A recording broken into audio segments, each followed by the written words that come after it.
Hi, my name is Savannah McCollum. I have a couple audience members that I'm going to show for the start of the video.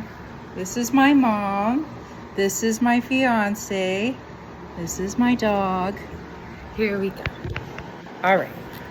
So for my senior capstone project, what I'm going to be doing is I'm actually going to be discussing niche subcultures and how they help people relate to each other and form long-lasting relationships. So obviously this has a lot of implications because when we're talking about niche subcultures and when we're talking about building relationships, obviously we have to take into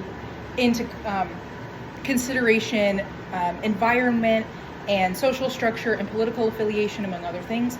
So I'm going to be discussing that. Obviously, I'm also going to be discussing the collective cultural identity that was formed in like the 80s and the 90s when people were all consuming the same kind of media, and how they had this very similar cultural identity and how relationships were able to form before, and also how that has made it very different and made it very just kind of like a new experience in the rise of the internet and the rise of basically the digital era.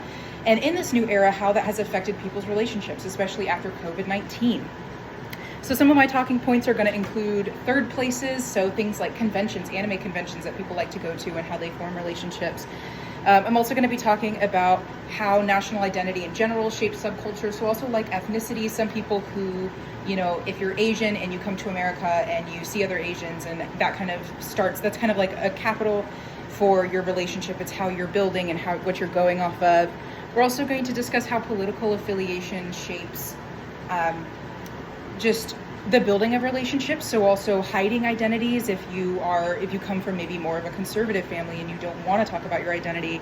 We're also going to talk about public opinion and personal family opinion and how that affects the relationships that you build and maintain through the subcultures that you experience. I'm also going to provide a survey that's going to involve and determine how many close relationships have been built off of the interest in niche subcultures. I want to do this both with older generations who maybe have more of a collective cultural identity, and also with some of the younger generations that were raised in a time post-COVID when they didn't really have as much social remediation or anything like that. They didn't really have a lot of interaction for some time, and how that's affected them now.